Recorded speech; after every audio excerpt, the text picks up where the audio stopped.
Assalamualaikum warahmatullahi wabarakatuh.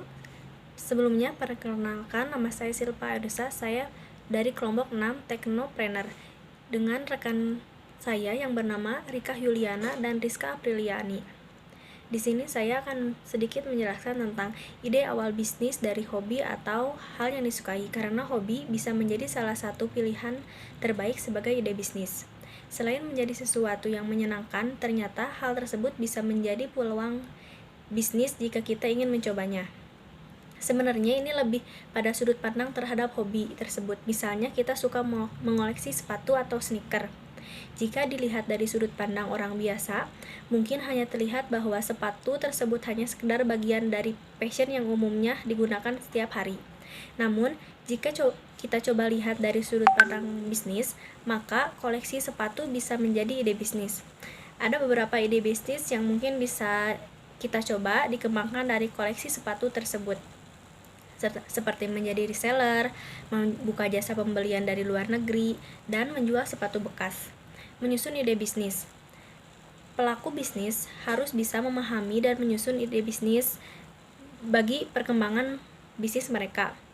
Berikut ini adalah cara atau langkah dalam menyusun ide bisnis dengan baik. 1. Mengenali.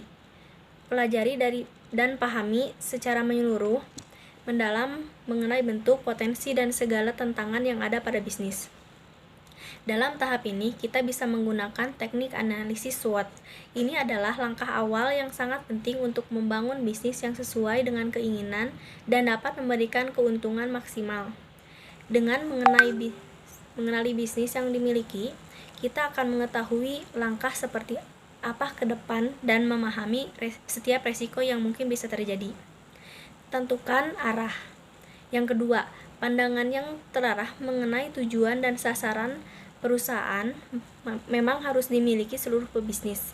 Dengan adanya arah yang jelas, maka kita tidak akan kesulitan nantinya dalam merancang alur dari rencana bisnis tersebut. Yang ketiga, tentukan target. Dengan menentukan target bisnis plan yang tepat, kita bisa menyesuaikan konten bisnis plan dengan baik dan benar. Misalnya, target bisnis plan adalah klien, maka kita harus menyusun rencana bisnis tersebut dengan lebih serius, mendalam, dan profesional.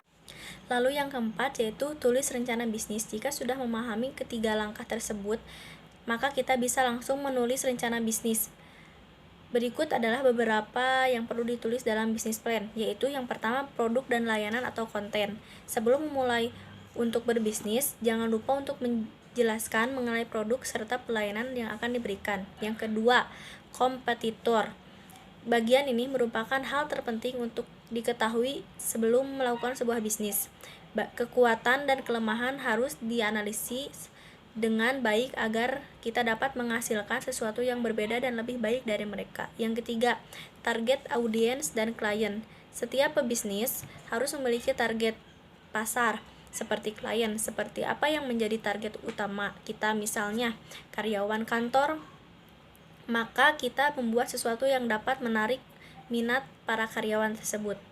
Lalu berikutnya, operation dan model bisnis. Sebagai seseorang yang ingin membangun sebuah bisnis, pastikan kita mengetahui bagaimana cara menjalankan rencana bisnis tersebut agar memudahkan kita untuk menjalankan semuanya. Yang harus dilakukan adalah memilih orang-orang untuk dijadikan tim. Lalu yang selanjutnya, rencana advertising dan marketing. Setelah mengenai target audiens, informasi tentang kompetitor, dan perkiraan biaya yang dibutuhkan, berarti saatnya untuk menjelaskan mengenai strategi pemasaran kepada tim. Dan selanjutnya yaitu finansial.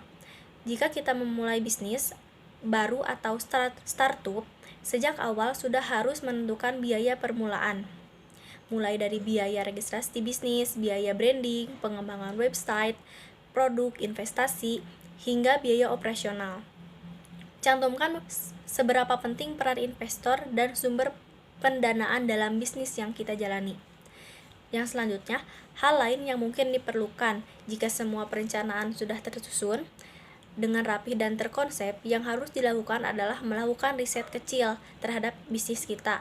Jangan sampai melewatkan hal lain, sebab hal kecil dapat merubah sebuah bisnis menjadi besar. Itulah beberapa hal yang harus ditulis ketika membuat bisnis plan agar semua dapat terkonsep sehingga bisnis yang akan dijalani memiliki langkah tepat dan sesuai keinginan. Mungkin sekian, terima kasih. Wassalamualaikum warahmatullahi wabarakatuh.